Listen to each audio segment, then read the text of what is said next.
बिस्मिल्लाहिर्रहमानिर्रहीम अस्सलाम वालेकुम। सुप्रीम कोर्ट से आज मखसूस नशिस्तों के हवाले से बड़ा फैसला जो है वो आना है। 2 रोज़ की मुशावरत, और उस मुशावरत के बाद आज जब रात को हम बैठे हुए हैं, मुसलसल पिछले 4 घंटों से सदीक जान साहब जो हैं ख़ास तौर पे बहुत सारी फ़ोन कॉल्स आ रही हैं। लोग पूछना चाह रहे हैं, ख़बरें जानना चाह रहे हैं कि चल क्या रहा है शहर इक़्तिदार में और किस किस्म का फ़ैसला जो है वो मुतवक्के है।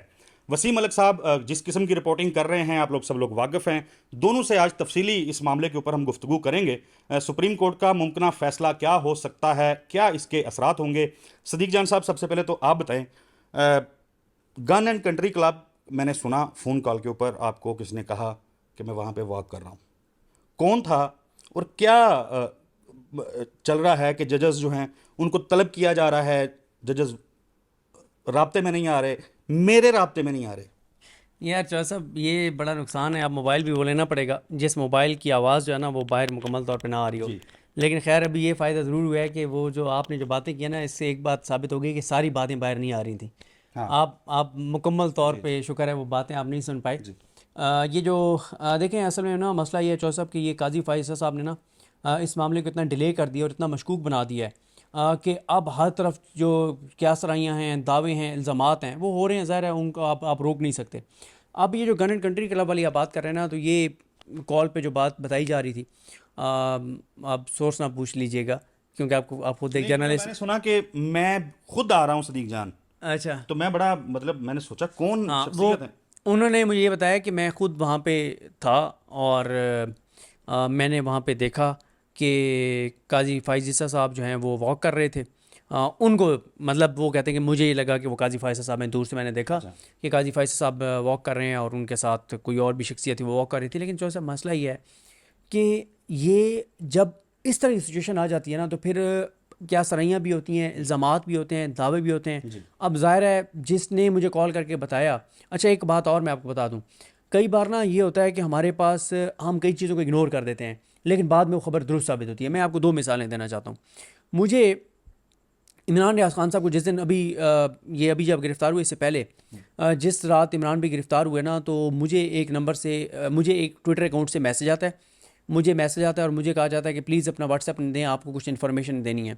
तो मैं वैसे ज़ाहिर है इतने डीएम आ रहे होते हैं, आप नहीं देख पाते, लेकिन वो मैंने देख लिया उस वक्त ना कि डीएम आए। मैंने उनको नंबर भेजा तो उन्होंने मुझे कहा कि इमरान रियाज खान इस वक्त इस बिल्डिंग में, और ऊपर से उन्होंने छत से एक वीडियो बना के भेजी, सामने ये इमारत है, इस बिल्डिंग में इमरान रियाज खान को लाया गया।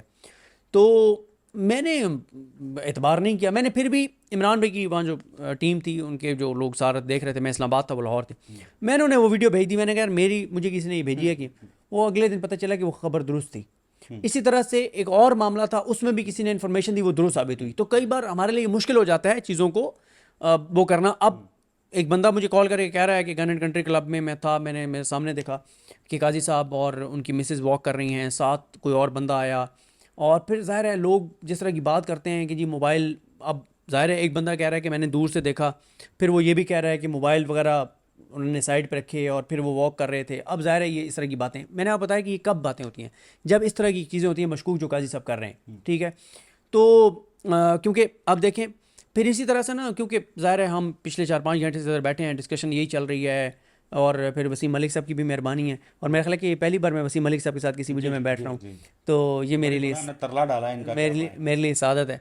तो वसीम भाई माशाल्लाह बड़े ज़बरदस्त रिपोर्टर हैं और बड़े मेहनती हैं।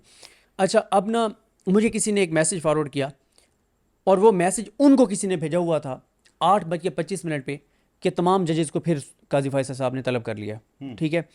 अब इसका क्या मतलब है कि पहले काजी साहब एक कॉज लिस्ट जारी कर देते हैं कि ये 3 रुकनी बेंच सुनाएगा, फिर पता चलता है कि जजेस ने रिएक्ट किया है, और फिर खबर आती है कि फिर नई कॉज लिस्ट आ जाती है। उससे पहले 8:25 पे एक मैसेज फॉरवर्ड मैसेज मुझे फॉरवर्ड किया जाता है जिसमें यह कि तमाम जजेस को फिर बुला लिया गया। अब क्या हुआ?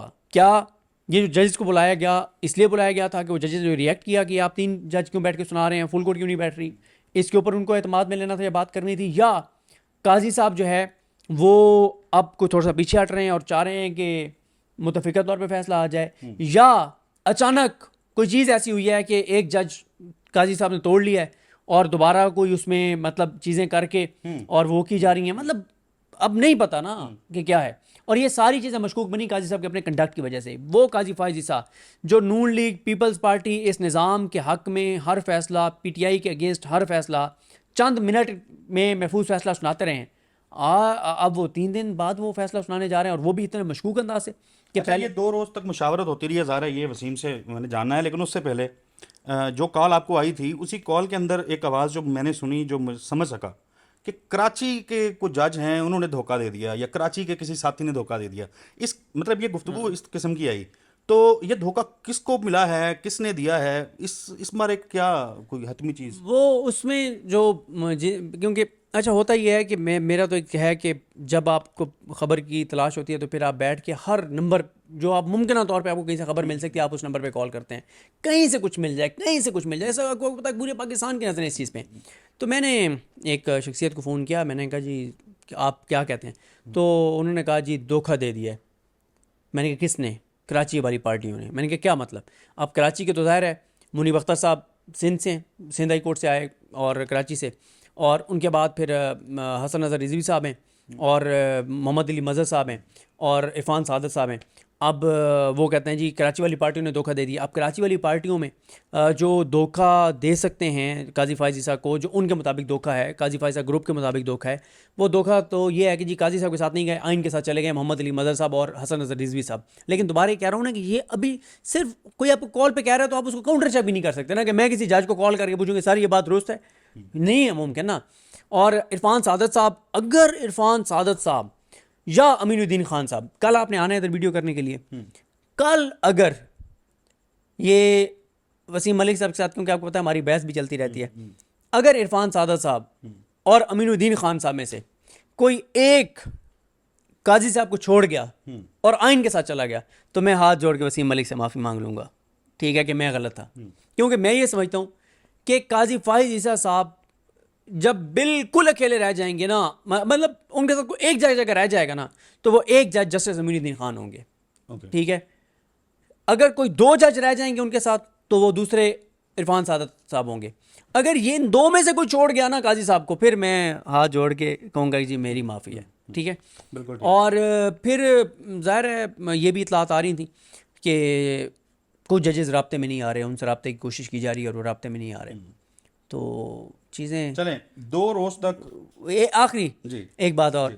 वो मुझे गाना तो नहीं आता या शेर तो नहीं आता या पता नहीं क्या है, मैंने एक और नंबर पे कॉल की, मैंने कहा सर क्या है, तो उन्होंने कहा है कि वो वाला कि लंबी है गम की शाम मगर शाम ही है, तो इस तरह की वो बात की। तो उन्होंने बहरहाल ये कहा कि अफसुर्दगी है, और वो वाला कैंप था हुकूमती कैंप, ठीक है। अच्छा, चलें। तो देखें चौधरी साहब चलें, क्या होता है। अब वसीम मलिक साहब आप ये बताएं कि 2 रोज़ तक मशावरत कभी देखने में नहीं आई फुल कोर्ट के बाद, कि 2 रोज़ तक मशावरत जो है होती रही हो।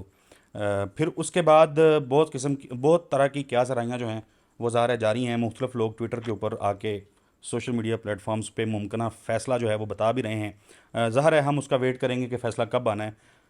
क्या आपको लगता क्या है, ज़ाती अब होता है ना हर इंसान का, कि जी मेरा ये ख्याल है, तो आपका ख्याल क्या है, ये मशावरत इतनी लंबी क्यों हुई और क्या होने क्या जा रहा है? अच्छा, ये तो खैर जब भी हम देखते हैं कोई भी केस हो, उसमें चाहे कोई भी बेंच हो, चाहे वो जितने भी रुकनी हो, उसके बाद जब जजमेंट रिजर्व होती है तो ऑर्डर ऑफ द कोर्ट तो तय होना होता है और जजेस बैठते भी हैं। ये एक तो इसमें फुल कोर्ट था, फिर मखसूस नशिस्तों का केस था, इसमें भी जजेस ने आपस में बैठना था, ऑर्डर ऑफ द कोर्ट तय करना था। ये तो कोई एक गैर मामूली बात नहीं थी। मगर इसमें बात यह है कि वो जो मुशावरत इतनी लंबे टाइम पीरियड तक चली गई, यानी कि 48 घंटे, और उसमें फिर आज के रोज़ कल के रोज़ भी हुआ, आज के रोज़ भी जो फुल कोर्ट का इजलास हुआ। अब उसमें बहुत सारे लोग जो हमारे दोस्त हैं जो कह रहे हैं कि जो काजी फाइज ईसा साहब है वो मेजॉरिटी अटेन कर चुके हैं। तो वहाँ पर आज जो फुल कोर्ट का इजलास हुआ उसमें जजेस ने अपने कंसर्न्स का भी इजहार किया। उनमें से जजेस ऐसे भी थे जिनकी जानिब से ये भी कहा गया कि उनके ऊपर भी कोई प्रेशर है, लिहाजा ये जजमेंट जल्द अनाउंस किया जाए।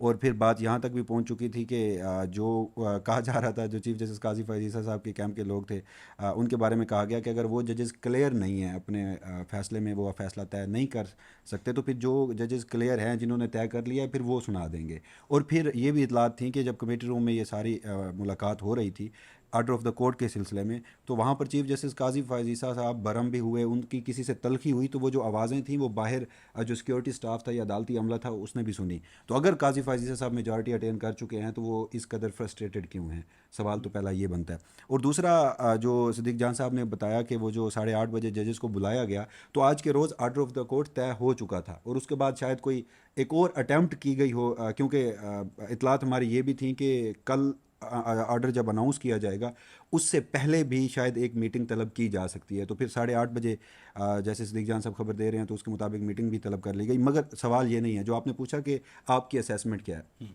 असेसमेंट को एक लम्हे के लिए छोड़ दीजिए, ये कोई आम मामला नहीं है, ये शायद 13 जनवरी के बल्ले के इंतखाबी निशान से भी बड़ा केस बन चुका है। इस केस में जिस रोज़ फुल कोर्ट बना था तो उस रोज़ चीफ जस्टिस काजी फायज ईसा के ऊपर बड़ी तनकीद हुई थी और हम भी उनके नाकिद हैं, लेकिन उस रोज़ मेरा मौक़िफ़ ये था कि देखिए ये ऑनस क्यों हमेशा चीफ जस्टिस के ऊपर रहे कि वो बड़े अहम तरीन मुकदमात की समात अपने ही बेंच में या कोई छोटा bench, supreme court of Pakistan के तमाम जजेस बैठ जाएँ और हद जज आकर अपना फैसला आकर सुना देगा, तो पता चल जाएगा कौन किस साइड पर खड़ा है। तो जब फुल कोर्ट बनी और उस फुल कोर्ट में हमने देखा कि जिस तरह के सवालात हुए, तो अब फुल कोर्ट ने कुछ चीज़ें तय करनी है। फुल कोर्ट ने यह तय करना है कि 13 जनवरी का बल्ले का इंतखाबी निशान वो फैसला दुरुस्त था। फुल कोर्ट ने यह तय करना है कि जो इलेक्शन कमीशन ऑफ पाकिस्तान का इंतखाबी किरदार था वो दुरुस्त था, उसकी तौसीक करेंगे हम या एटलीस्ट उसके ऊपर कोई फैसला देंगे हम। फुल कोर्ट ने यह भी तय करना है कि वो आइन के साथ खड़े हैं। अब देखिए विल ऑफ द पीपल की तो बात की जाती है, लेकिन उसमें एक तरफ विल ऑफ द पीपल है, दूसरी तरफ विल ऑफ द पावर है, और फिर तीसरी वो नई बात भी उसमें चल निकली कि विल ऑफ एक्सटेंशन भी है किसी की। तो अब देखते हैं कि विल ऑफ द पीपल के साथ सुप्रीम कोर्ट ऑफ पाकिस्तान के जजेस जाते हैं या विल ऑफ पावर के साथ। इन 8 फुल कोर्ट की समातों के बाद मेरी अंडरस्टैंडिंग और फिर अब जितनी भी मुलाकातें हो चुकी हैं उसमें चीफ जस्टिस काजी फायज ईसा के पास मेजॉरिटी नहीं है और जो माइनॉरिटी है वो उनके पास है, और मेरे नज़दीक ये सुन्नी इत्तेहाद कौंसिल से भी ज़्यादा पाकिस्तान तहरीक इंसाफ का केस बन चुका है। जस्टिस एजाजुल एहसन का जब वो उनका केस मामला चल रहा था तो मुझे याद है आपने कहा था कि मैं फेस जो मैंने रीड किया है ना, ख़ास तौर पे जस्टिस मुनीब अख्तर और जस्टिस आयशा से मुतल्लिक आपने जो बताया था। कौन सा केस में? जस्टिस एजाजुल एहसन साहब का जब मामला चल रहा था, जब रिज़ाइन करके गए तो उस वक्त वसीम साहब ने फेस रीडिंग की थी। तो चूंकि हम इस चैनल के ऊपर तो बहुत सारी रीडिंग्स लेके आते हैं, तो फेस रीडिंग आज की आपकी क्या है? अच्छा देखिए, वो जिस तनाजुर में हम बात कर रहे हैं, वो जब एजाजुल एहसन साहब ने इस्तीफ़ा दिया तो सुप्रीम कोर्ट में भी और ओवरऑल मुल्क में एक पैनिक की सी सिचुएशन थी। तो उससे अगले दिन मैं उन अदालतों में गया जहां बज़ाहिर कहा जाता था कि ये जजेस चीफ जस्टिस काजी फायज ईसा के खासे करीब समझे जाते हैं। तो उन जजेस में उस रोज़ मुझे परेशानी के वाज़े आसार तो नज़र आए। और फिर सबसे ख़ास जो दिन था वो था ग़ालिबन 9 फरवरी का। 8 फरवरी के इंतखाबात हुए, हम सारी रात इंतखाबात में थे। 9 फरवरी को सुप्रीम कोर्ट में कोई केस नहीं था। मैं गया कमरा अदालत नंबर 1 में, चीफ जस्टिस काजी फायज ईसा की सरबराही में 2 रुकनी बेंच बैठा था और उस रोज़ चीफ जस्टिस बहुत परेशान नज़र आए। वो जो चीफ जस्टिस पाकिस्तान का उनका एक मखसूस अंदाज़ है उसमें वो नज़र नहीं आए, जैसे कोई थका हुआ है, जैसे कोई गुज़श्ता रात का सोया हुआ नहीं है, जैसे कोई जमाइयाँ ले रहा है, तेरी रात का फसाना, जैसे एग्जैक्टली, तो जैसे वो शख्स बार बार पानी पी रहा है। तो आज भी हमने जब, क्योंकि अब सारा दिन यही डिस्कशन थी कि मखसूस नशिस्तों का केस है, मामला किस तरफ जाएगा, तो फिर आज मैं जो अब बज़ाहिर जस्टिस मंसूर अली शाह हैं, जस्टिस मुनीब अख्तर हैं, मैं उनकी कोर्ट्स में गया तो वो मुझे बड़े कॉन्फिडेंट नज़र आए। और जब मैं फौजी अदालतों के केस से फ्री होकर चीफ जस्टिस काजी फायज ईसा के पास रिकाउंटिंग के कुछ केसेस लगे हुए थे, तो उसमें मुझे चीफ जस्टिस काजी फायज ईसा में वही सारे आसार नज़र आए जो मैंने 9 फरवरी के दिन उनमें देखे थे। वैसे मेरा ख्याल है वसीम मलिक साहब को ना आइंदा ऐसे हमारे दोस्त इधर डॉक्टर फारूक मलिक साहब भी पीछे बैठे हुए हैं, उन्हें तो मैंने कहा था इधर बैठ जाएं और काजी साहब की आखिरी जो लाइव प्रोसीडिंग थी उसको देख के आप बताएं कि बॉडी लैंग्वेज क्या थी। मैं ख्याल अगली बार आपने ना वसीम मलिक साहब इस तरह के फैसले से पहले एक साइकोलॉजिस्ट या साइकेट्रिस्ट जो भी बॉडी लैंग्वेज देख के और ओपिनियन देते हैं उनको भी आपने साथ लेके जाना। आपने अपनी तो असेसमेंट बता दी है। आप बताएं कि जुमा जो है वो किस पे भारी होगा? देखें, अभी तक तो चीज़ें जो वसीम मलिक ने कहा, मेरे पास कोई और नहीं है कोई इनसे इख्लाफ करने का कि लग यही रहा कि काजी साहब के पास अक्सरियत नहीं है। लेकिन मैं वसीम मलिक को 2 चीज़ें कहूँगा और रिक्वेस्ट करूँगा कि इनको 2 चीज़ें निकालनी चाहिए। एक, देखें बड़ा कॉम्प्लिकेटेड मैटर था प्रैक्टिस एंड प्रोसीजर का कि फ़ैसला महफूज किस वक्त हुआ और सुनाया कितनी देर बाद गया। एक तो ये निकालें।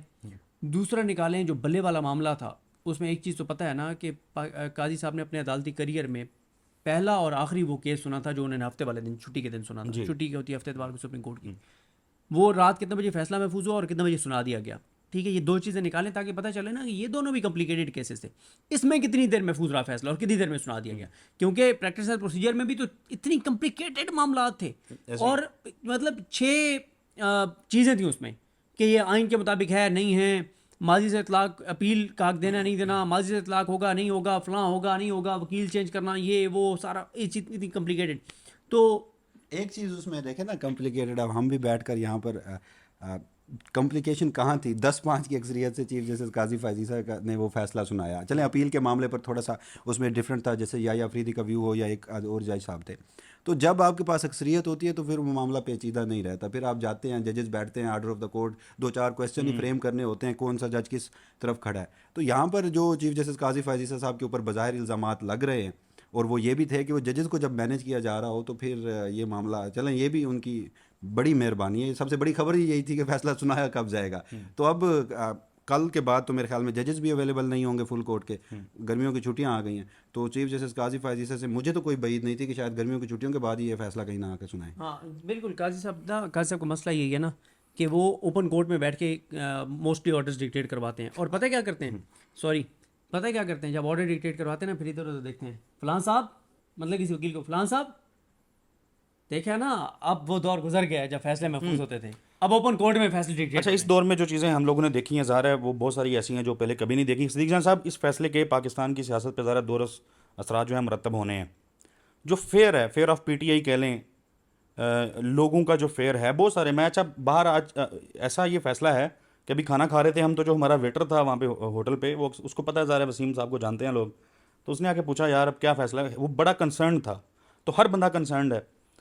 लेट्स सपोज जो पेशावर हाई कोर्ट का फैसला है वो बरकरार रह जाता है, लेट्स सपोज, तो क्या इसके असरात होंगे पाकिस्तान की सियासी मंजरनामे पे? देखिए मैं तो बिल्कुल इसको मुख्तलिफ अंदाज से देखता हूँ। मतलब देखने वाले तो ये देखते हैं ना कि काजी साहब की एक्सटेंशन हो जाती है तो पाकिस्तान के अंदर जो कसर रह गई तबाही और बर्बादी की, इंसानी हकूक़ की पामालियों की, वो हो जाएगा। और ये मैंने खुद कहा हुआ है कि फिर तो पीटीआई वालों को चौकों और चौराहों पे गोलियां मारी जाएंगी। मतलब फिर तो पीटीआई के साथ जो होगा वो पीटीआई तस्वर नहीं कर सकती। लेकिन हम इसके एक और पहलू क्यों नहीं देखते कि फिर इमरान खान के लिए भी फिर ख़त्म हो गया ना सारा कुछ उसके लिए, फिर तो वो भी बस वो कहेगा कि आखिरी कार्ड जो भी इस्तेमाल करने कर दो, एनफ इज़ एनफ, बस निकलो और बस अब नहीं हमने पीछे रहना, ये तो ख़त्म हो गया सारा कुछ। तो ये भी चीज़ हो सकती है ना, अनसर्टेनिटी में बहुत इजाफा हो जाएगा काजी साहब की एक्सटेंशन के साथ ना। जितनी ज़्यादा फिर 6 जजेस इस्लामाबाद कोर्ट के फारिग हो जाएंगे और हाई कोर्ट के जजेस फारिग हो जाएंगे, और जुल्म जबर की कोई अगर चीज़ बाकी है जो हमने नहीं देखा अपनी इस आंखों से और नहीं अपने कानों ने सुना, तो वो भी हम देख लेंगे और सुन लेंगे कि ये भी किसी दुनिया के मुल्क में ये भी जुल्म और जबर हो सकता था जो अब तक नहीं हुआ, वो भी होगा काजी साहब की एक्सटेंशन की वजह से। तो ज़ाहिर है इसके बहुत दूर से इसकी एक दूसरी साइड है। पेशावर हाई कोर्ट का फैसला जो है वो उड़ जाता है, और ज़ाहिर है अक्सरियत में जजेस ये कह देते हैं कि ये सीटें इन जमातों को नहीं मिलनी जहाँ गई हुई हैं, या हुकूमती जमातों को नहीं मिलनी। तो फिर आप इस हुकूमत की मुश्किलात जो है उसको कैसे देखते हैं? काजी साहब अगर चले जाते हैं ना 26 अक्टूबर को, उनकी एक्सटेंशन नहीं होती, तो मैं तो जनवरी फरवरी तक इंतखाबात देख रहा हूँ। अच्छा, जनवरी फरवरी 2025 से पहले मैं इंतखाबात देख रहा हूँ। इंतखाबात देख रहे हैं या इस हुकूमत का जाना देख रहे हैं? अब ज़ाहिर है इस हुकूमत ये जाएगी और इंतखाबात होंगे या कोई और कोई चीज़ होगी। क्योंकि इंतखाबात देखें वो तो पहले होता था कि 90 रोज़ में होने ही होने हैं ना। तो अब मेरे जैसा जो तालिब इल्म है उसको पता है कि यार इंतखाब हुकूमत चली जाती है तो उसके बाद फिर जब सूरत हाल ठीक हो तो इंतखाबात होते हैं। अच्छा, उसमें ना देखें, पहले बंदियाल साहब क्यों नहीं इंतखाबात करवा सके थे? अब आपको समझ आ रही है, आप लोग हम पे बातें करते थे या मुझ पे बातें होती थी कि मैं क्यों बंदियाल साहब को इतना सपोर्ट करता हूँ और डिफेंड करता हूँ। अब आपने देख लिया काजी साहब को लाइव, आप ज़रा खुद को रखें ना, खुद तसव्वुर करें बंदियाल साहब को कि वो किस अजियत से गुजरे होंगे, किस बंदे से उनका पाला पड़ा हुआ था। और काजी साहब ने ग्रुप बना के सुप्रीम कोर्ट को कमज़ोर किया, इस हद तक कमज़ोर किया, और इतनी सुप्रीम कोर्ट के अंदर से सपोर्ट थी नून लीग को कि नून लीग वालों ने वहाँ पे दरवाजे पे आके सुप्रीम कोर्ट पे हमला करके और जजेस की को माँ बहन की गालियाँ दी। तो वो उस वक्त काजी साहब ने नहीं होने दिए। और देखें, मैं ये समझता हूँ कि अब जब काजी साहब चले जाएंगे तो जो आपका एक खदशा है वो गलत नहीं है कि भाई पहले भी तो नहीं करवाया ना साल पूरे इंतखाबात, तो अभी नहीं करवाएंगे। अब ऐसा नहीं होगा, क्योंकि हम एक चीज़ नोट कर रहे हैं, वो ये है कि मंसूर अली शाह साहब, मुनीब अख्तर साहब, ये सब आइन के मामले में एक पेज पर हैं। और जब काजी साहब ने हलफ उठाया था तो उस वक्त मंसूर अली शाह साहब ने रिपोर्टर्स को कहा था कि अब आप देखेंगे कि कोई ग्रुपिंग नहीं होगी, कोई धड़ा नहीं होगा और हम सुप्रीम कोर्ट को मुतहद करेंगे। लेकिन वो तो फिर काजी साहब का किसी को भी नहीं पता था कि काजी साहब इस हद तक उनके मामला। बिल्कुल सिद्दीक साहब, बहुत शुक्रिया। वसीम, असरात क्या होंगे, फाइनल कमेंट्स? अच्छा देखिए, ये तो अब कल फैसला क्या आता है। अब 3 सिनेरियो हैं जो जल्दी से हम डिस्कस कर लेते हैं। पेशावर हाई कोर्ट की जो फैसला था, जो सुन्नी इत्तेहाद कौंसिल यहाँ पे पिटीशन लेके आई है, पिटीशन रिजेक्ट होगी या पिटीशन एक्सेप्ट होगी, या फिर मेजॉरिटी ये कह देती है कि हम पिटीशन को डिस्पोज ऑफ कर रहे हैं ऑन द फॉलोइंग ग्राउंड्स, और उसमें फिर ज़्यादातर पाकिस्तान तहरीक इंसाफ का केस मजबूत बनता है। लेकिन मैं थोड़ा सा सिद्दीक जान साहब से इख्तलाफ करने की जसारत करूँगा। जस्टिस मंसूर अली शाह साहब आने वाले चीफ जस्टिस हैं। अगर चीफ जस्टिस काजी फायजी से एक्सटेंशन नहीं मिलती, और जिस वक्त तक हम ये वीडियो कर रहे हैं तो बज़ाहिर मुझे तो यही नज़र आ रहा है कि चीफ जस्टिस काजी फायजी साहब का जाना ठहर ही गया है 25 अक्टूबर को। तो उसमें हमने देखा कि जस्टिस मंसूर अली शाह कुछ मामलात पर तो इख्तलाफ कर रहे हैं, जैसे मखसूस नशिस्तों का मामला हुआ, या फिर इंडिपेंडेंस ऑफ जुडिशरी जो इस्लामाबाद हाई कोर्ट के जजेस का ख़त था। लेकिन जहाँ पर मामला आता है 8 फरवरी के इंतखाबात का, जहाँ पर मामला आता है इंतखाबी ट्रिब्यूनल्स का, जहाँ पर मामला आता है फौजी अदालतों का, तो वो कमेटी में बैठ कर आज भी जस्टिस मुनीब अख्तर का इख्तलाफ करके चीफ जस्टिस काजी फायजी साहब के साथ मिलकर ट्रिब्यूनल के मामले पर बेंच कौन सा बनाना है वो चीफ जस्टिस काजी फायजी साहब की मंशा के मुताबिक चल रहे हैं। तो मुझे ये लगता है कि चलें, चीफ जस्टिस काजी फायजी साहब चले जाएंगे तो इस हद तक हुकूमत को सपोर्ट तो नहीं मिलेगी, मगर इन इंतखाबात के मौके पर और इस तरह के इंतखाबात पर जस्टिस मंसूर अली शाह साहब को भी मैं वहीं देखता हूँ कि जहाँ चीफ जस्टिस काजी फायजी साहब। चलें वसीम साहब, बहुत शुक्रिया। सिद्दीक जान साहब, आपका भी बहुत शुक्रिया। नाज़रीन, उम्मीद करते हैं कि आइन जो है वो प्रवेल करेगा। इंशाल्लाह दोबारा मुलाकात होगी, तब तक के लिए अल्लाह हाफिज़।